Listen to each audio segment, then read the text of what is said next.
Hello gamers, and welcome back to another episode of Solospelunking.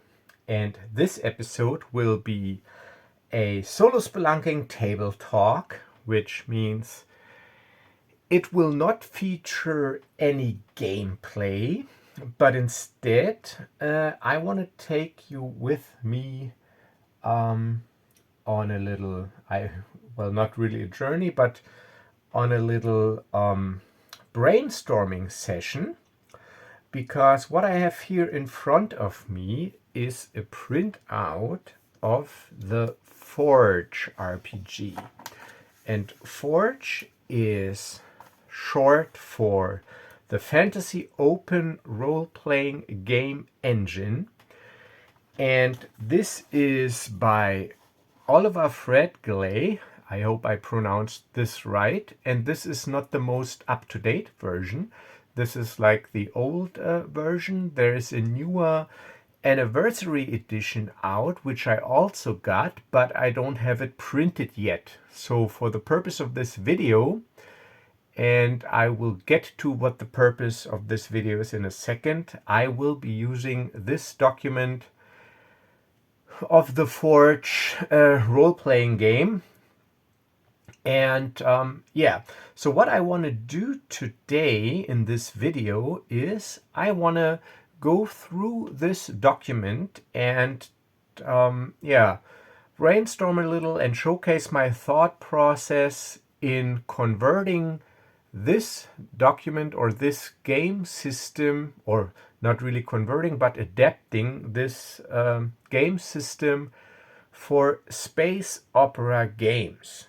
Of course, namely Star Wars. And that is because a friend of the channel and regular commenter, he asked me if I knew this system, and of course I did. And he also said that he would really like to see a space opera version of it, or my take on it for space opera games. So I figured in the next season of my Star Wars game, Adventures in the Keldor Sector, featuring Rhya and Nash Duncan, I will be using the F.O.R.G.E system or the F.O.R.G.E engine, but adapted to space opera games. So what I will be doing, I will be flipping through this document and looking at certain aspects of this game, and then I will think about how to convert these, or if they need any conversion to be used for space opera games. And when I'm done with that, off camera, I will all type it up into a nice document, which I will then share with you, of course, on this channel. So thanks again to the creator, to Oliver Fradgley, for sharing this system with us, and I will put a link to this system where you can get it in this video's description. And so this is just the reference sheet. Of course, I did think about this in advance and also thought about a few things, but I haven't really codified them by writing them down. And maybe I can get some input from you in the comments about certain things that I might do or should do differently. So that will be the purpose of this video.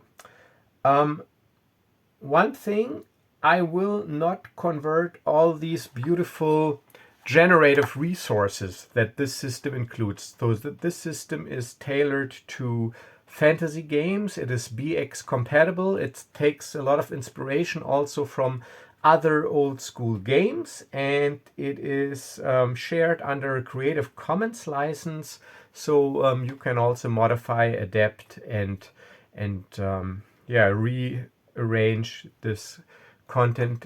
But there's a lot of game aids in here, a lot of beautiful hand-drawn sheets. But all these generative resources I will not reskin, at least not yet, because the thing is, there are also a lot of system agnostic generative resources out there for sci-fi, like for example from Moses from Wylona's Cave, the sci-fi GME.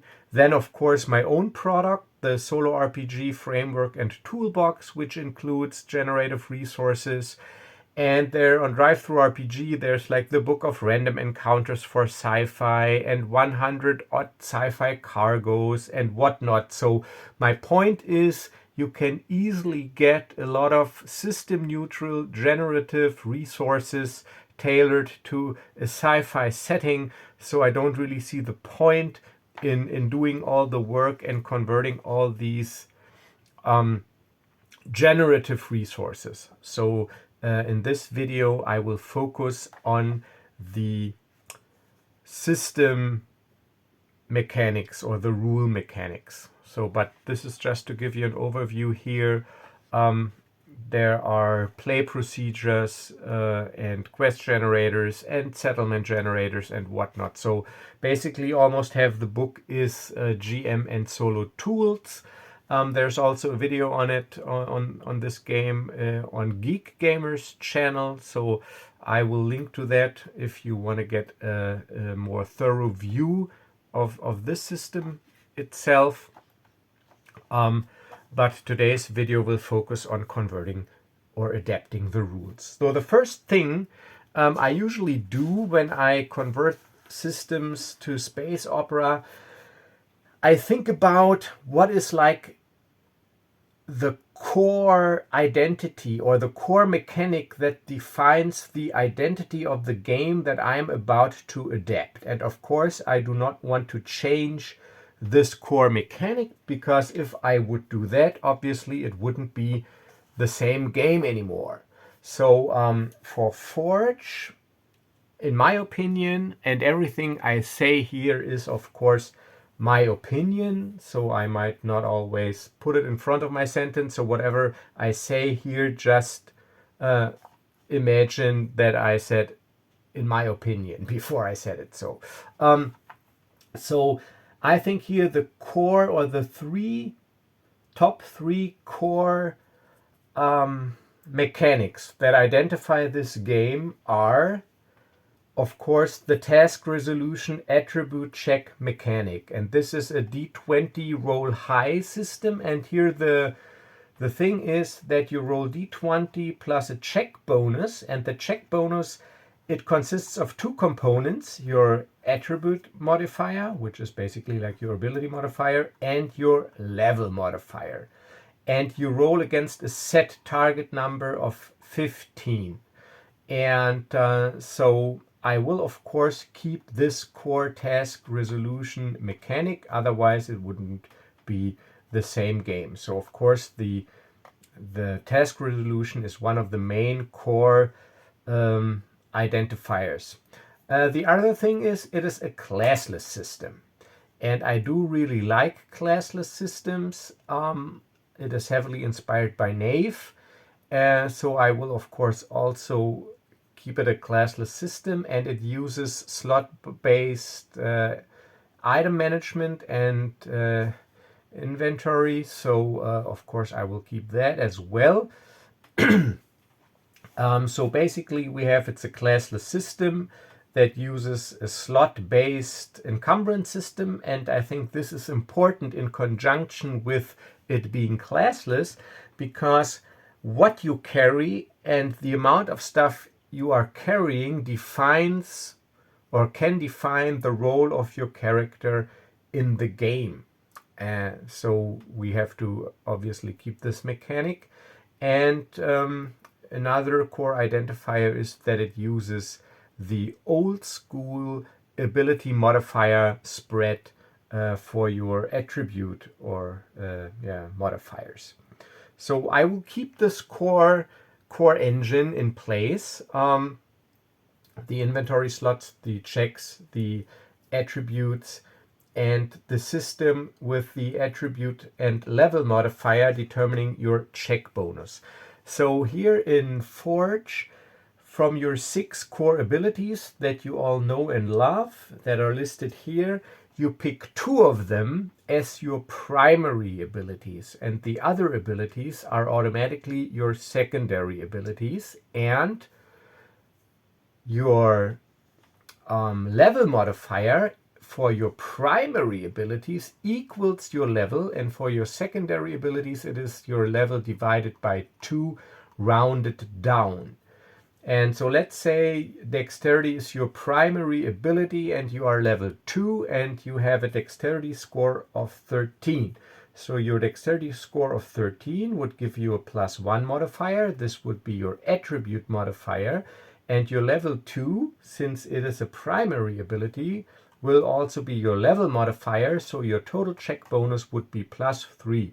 So you would have to roll 1d20 +3, and you have to get a 15 or higher to be successful with the test. And so it's actually not that easy. Tests are difficult and they should be used sparingly. So hit points, you either have a d6 hit die if con is a secondary attribute for you, and if you designate con as your primary attribute, you use a d8 for your hit die, and here you do add your con ability modifier to all your hit point rolls. So I will keep this as it is. Now, one thing I have to think about is casting spells, because obviously in my Star Wars game there are no spells, but there is the Force. So what I will do, I will use the system for casting spells, but you will not have spells, you will have defined force powers, and so this will not be like a free-form force system like I used in my Starnave hack or Stardark hack, but instead it'll feature defined force powers or force techniques as I have used in my Starships and Blasters version. And so it'll be so that depending on what force technique you want to use, you have to activate this technique by succeeding at an ability check or an attribute check as it is called here. And the attribute in question depends on the force power you want to use. So like wisdom, maybe if you want to sense somebody's emotion, or dexterity if you want to enhance your reflexes, or strength if you want to be able to jump higher. So I will use my Starships and Blasters as an inspiration and tune the abilities to fit a d20 system, and it will be so that you will have to activate the ability by succeeding at a check. And if you fail, you can try again, so you do not lose your ability to invoke this power or technique. But of course it costs you another action, and you can use a maximum number of powers per day as defined by this rule set here. And so there's a limit, spells per day, and here the number or the cap is the relevant check bonus of your spell casting ability. Here it uses intelligence for arcane spells and wisdom for priest spells. So since I will not use this, every ability can be useful or can be called upon to activate a force power. I will, as the limiting factor, will be using, I think, so this is all work in progress and brainstorming now, your constitution modifier, because here it says if you cast more spells than you are able to safely cast, you become exhausted, so you gain the exhausted condition. And I think using force powers is taxing on your body and exhausting. So while you might need different attributes for different powers, the universal useful attribute for Force users will be Constitution, which will define how much Force powers you're able to use. But to keep it cinematic, it'll not be per day. So I think it'll be just mainly the limiting factor when it comes to combat encounters, and I will make it so that maybe like an hour or 30 minutes or maybe an hour of rest or of non-combat activities, some rest and meditation will restore your ability to activate Force powers. So if you're, for example, like raiding a base, you will not be able to use Force all the time because it's like stressful, but also in combat when we measure time in combat rounds. But then out of combat, if you have 1 or 2 hours of like downtime, you are able to regain your strength to activate Force powers.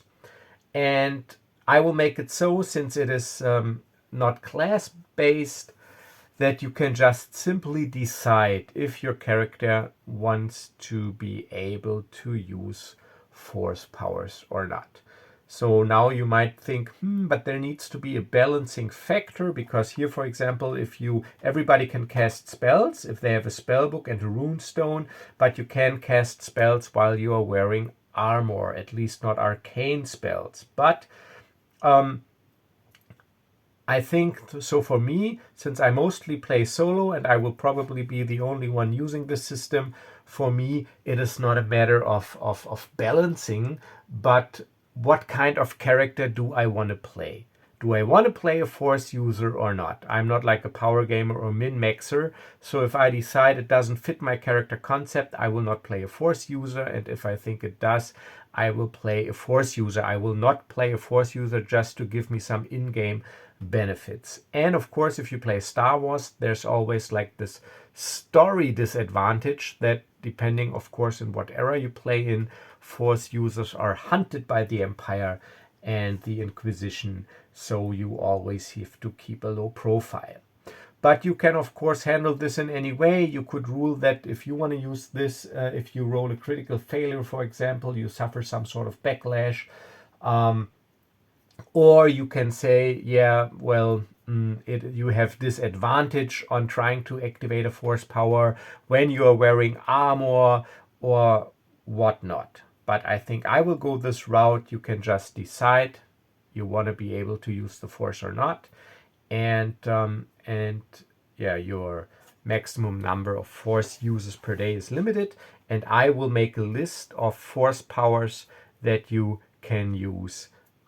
But it will also not feature different power levels. The power level depends on how good you are. So there's a mechanic here that defines a difficulty number for the target of your powers that get a save, and I will just use this mechanic. But of course, depending on the ability that the power needs. Yeah, so casting spells will be converted into Force powers. I will use Con, and actually I should make some notes. Con as limiting factor. You know what, I don't want to bore you with notes. I will just watch the video and when I type this up. Okay, so that'll be the Force aspect. Hit points will be as is. However, what I usually do at first level, I'll give my characters full hit points, and I will do this here too. Advancement, it'll be on a whim. So the GM decides when you have earned enough experience to gain a level. You can easily incorporate this experience point system to Space Opera, because also if you use the system, the enemies will also have hit dice, and you can just convert this. I think it's too much of a hassle calculating experience points if I play like a pure solo role-playing game. So I usually sometimes use a milestone system, or I will just wing it. So basically in my Star Wars adventures, usually every season my characters gain a level. Right, so timekeeping can be used as is with combat rounds lasting 10 seconds and turns lasting 10 minutes. So this will all be used as it is. Distance and movement, I think I will go with feet instead of these abstract things. And this is because you can, in this game, you get a movement action and a main action. And if you reduce your maximum speed by half, you can also use your movement action to take a so-called minor action. And so I think it is better to work with actual feet, so 30 feet, the usual. And if you divide it by half, 15 feet, if you want to take a minor action within your move. And so here I will basically use feet. But you could also keep these abstract distances. That is up to you. Resting and healing, I will be using as it is. Armor as well. And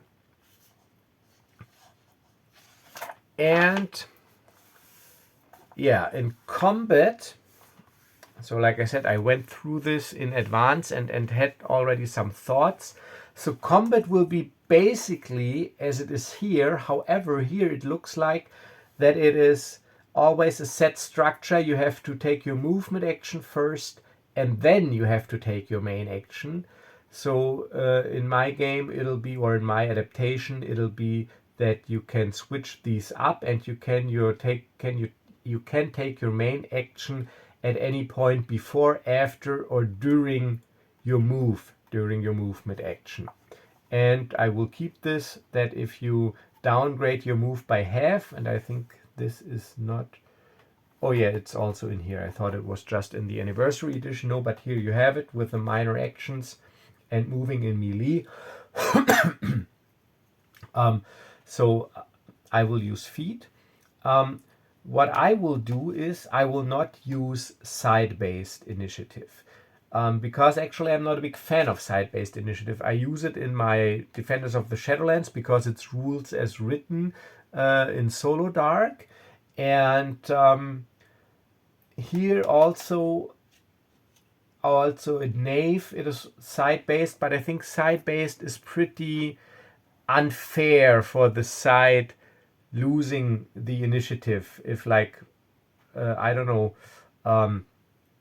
one side can get all their actions and attacks in before the other side can even act. What I prefer is a system I'm using in my Stardark Adventures in the Outer Fringe board game, where you actually take turns activating one character each. So I will be using a system where you alternate player side, enemy side, player side, enemy side, with the players getting the first activation unless they are ambushed, and then you just alternate.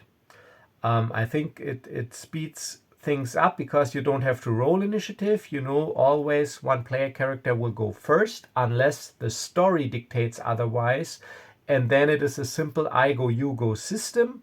I know I have trouble because I always get confused while talking and moving miniatures, but if I use my little markers, I think it works. And this is also like how it works in the miniatures games, that you alternate activations. So I will definitely change the initiative to an alternating I go, you go system.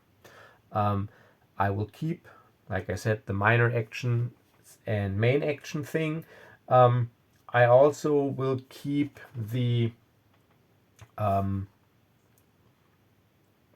where is it? Yeah, the things here for attacking two-handed and dual wielding. However, in my adaptation, dual wielding will only be possible if you wield two light weapons. Doesn't matter if melee or ranged, because you also have two-fisted shooters. And if you do that, you get an additional attack with your offhand during your main action. But this additional or extra attack is rolled with disadvantage, and you do not get your ability modifier added to the damage, because here in melee, since it's BX compatible, if you use a melee weapon, only a melee weapon, not ranged weapon, you get to add your strength modifier to the damage. So my ruling will be, yes, you can fight two-handed, but then you need 2 light weapons and you will not get your ability modifier with the offhand melee weapon, and the offhand attack is made at the disadvantage. Okay. Yeah. The other things basically I will keep. Character death. Yeah, so it'll be like so. When you reach 0 HP, you have to make a con check. So that is versus target number 15, the normal d20 plus your check bonus, which also includes your level one way or the other, either half or full, plus your ability modifier, and you have to reach a 15. And if you are successful, you're just unconscious for 1 turn, so 10 minutes. And after that, you wake with 1 HP, and you can also be woken up or revived by an ally with their main action, and then you are standing again with 1 HP. If you fail this check, you are dead. So there's no death timer, there's no negative hit points.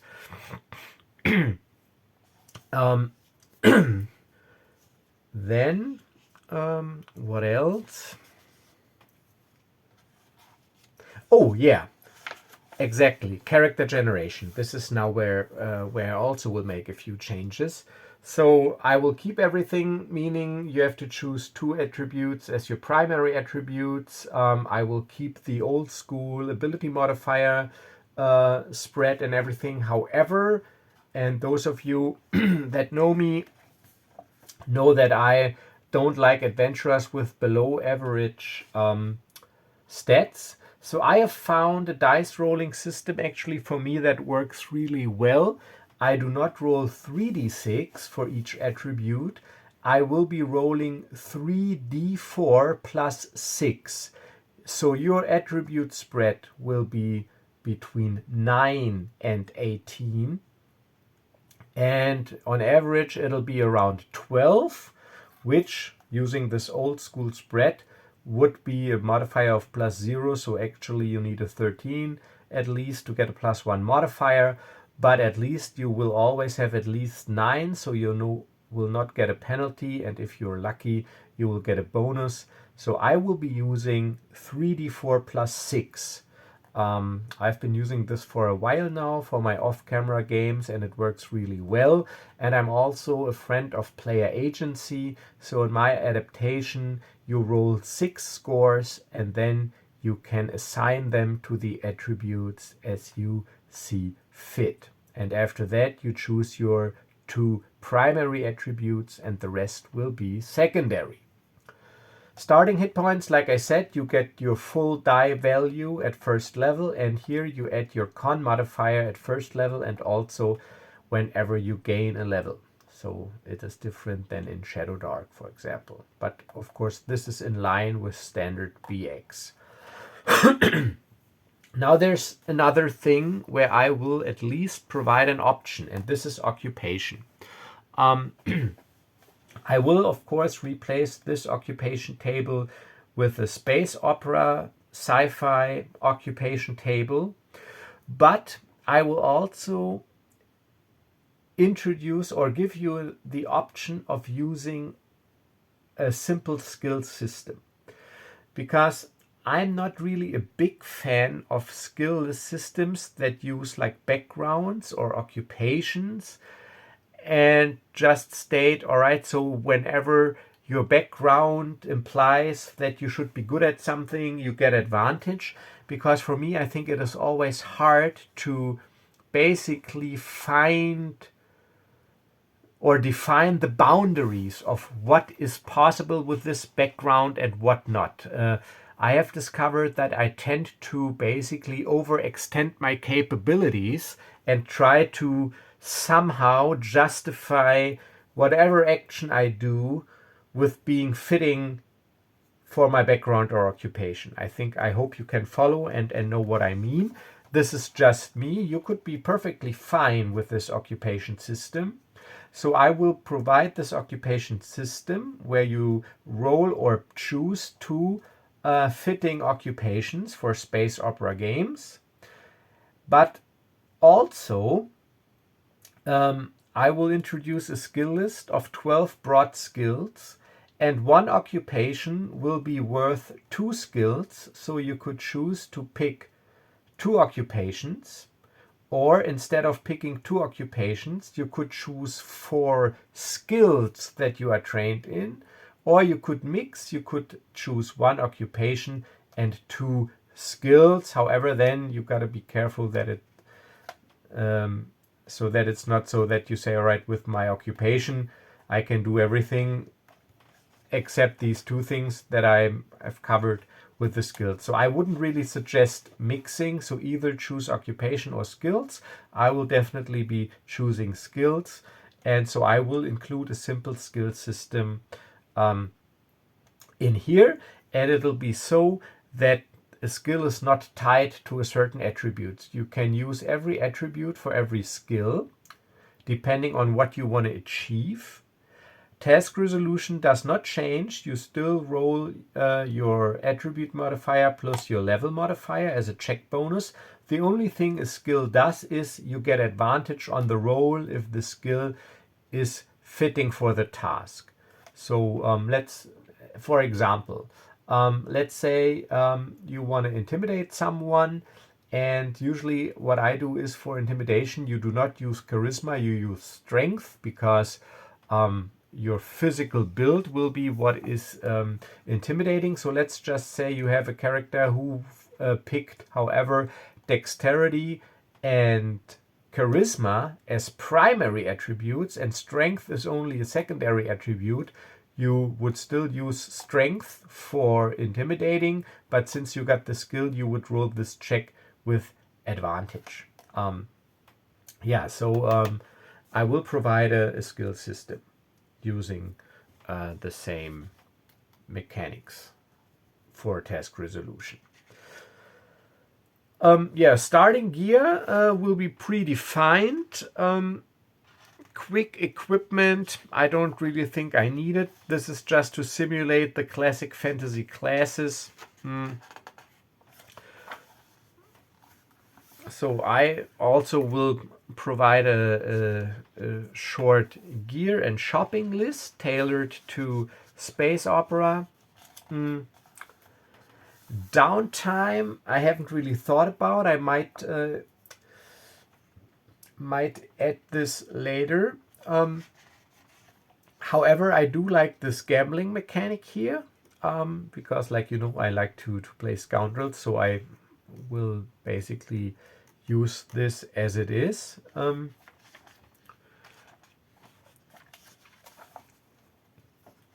And I think then now we get to the generative stuff. All right, so basically, to sum up, what I will be doing? I will be using the standard task resolution mechanic in here as it is, together with basically the combat rules, hit points, and everything with slight changes. However, I will alter the way attributes are rolled. You will be able to choose and assign. I will change the magic system into a force power system, where you can decide if you want to play a force user or not. If you play a force user, you start with 2 or 3 force powers. You have to roll an attribute check to activate a force power, and the force powers will be defined. You can use a number of force powers equal to your constitution check bonus, and you need a couple of like a short time, maybe an hour of downtime to regenerate, to be able to use the force again, like I said, and you activate those powers with a check. The resistance is handled as described here for spells.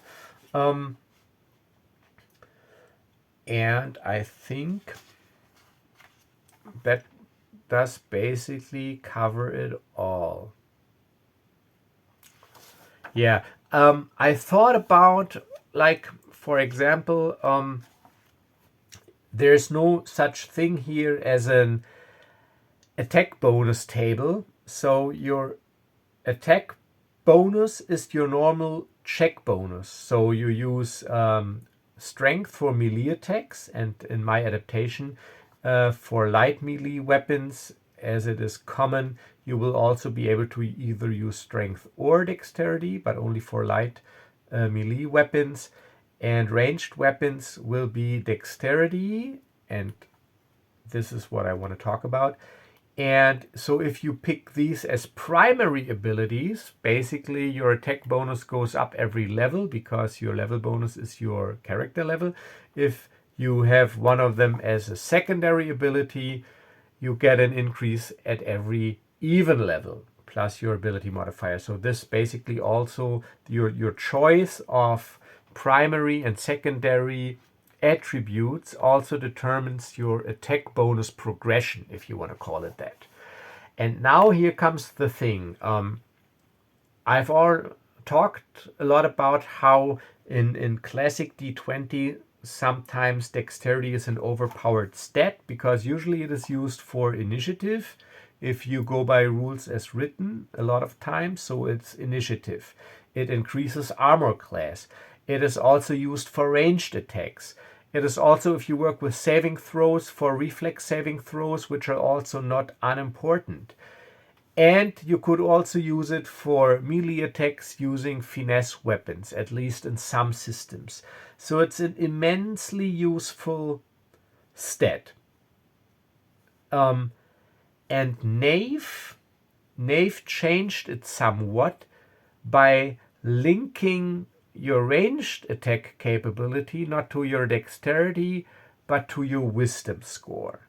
And it also nerfed dexterity further by not allowing it to add to armor class. So now I am thinking if I should also in this adaptation link the ranged attack capability not to dexterity, but to wisdom. So then dexterity would still be used to basically evade or dodge attacks because it'll still add to your armor class. It won't be used for initiative because I will be using a different alternating system. It is still used to like sneak around, perform acrobatic deeds, reflex saving throws, avoiding fireballs, stuff like that. Well, there are no fireballs in space opera, but I think you get the idea. And of course, I will still be using it because, I will add, of course, a Starship combat system to this. But that's the good thing about D20 systems. They're basically compatible, so I could just bolt in the system I made for Stardark. I think I can use it as is, so it'll be just copy paste with a little editing, I guess. But dexterity will be used also for piloting agile ships, so also not that unimportant. So I'm not sure. So that'll be some hard choices where you want to be good at. Yeah, so if you want to be like a good shooter and flyer, you would have to choose dexterity and wisdom. If you want to be like the classic fast-talking scoundrel smuggler, you should probably use dexterity and charisma. If you want to be a great flyer and a great talker, but then you're not such a great shooter, depending on your wisdom. If ranged attack is also dexterity, it'll be that probably dexterity will always be one of your primary choices. And so I'm not sure about this. So let me know what you think in the comments. This is like brainstorming and a work in progress. I think I will start with the knave approach and link ranged attack capabilities to wisdom. And armor class will still be dexterity. You will be able to add your dexterity to your armor class. Yeah, and you will be able to use dexterity for light melee weapons and unarmed strikes if you want. Yeah, so these are my first thoughts. Like I said, I will type this up in a document, and then I will do a video creating or converting Nash, Duncan, and Rhya Cloudshadow in this system so that I'm ready to go and start my third season. Yeah, so this is basically what I have for you today. Like I said, I will link to the system and I will link to Geek Gamer's video introducing the system. And yeah, these are my thoughts. Like I said, I've had it on my desk for a while, never played it, but it looks really great. So yeah, let me know what you think in the comments. And yeah, I will get to work, type up what I have, and then I will see how this goes. Yeah, so that is F.O.R.G.E, which I will be adapting to play space opera games. So thank you all for watching, and if you like what you see, please do consider subscribing to the channel, and of course like and comment and do all this YouTube stuff. And if you want to support the channel, check out my products on DriveThruRPG. You will find the link to my publisher page also in this video's description. As always, stay safe and stay healthy, and I will see you in the next video. Bye bye.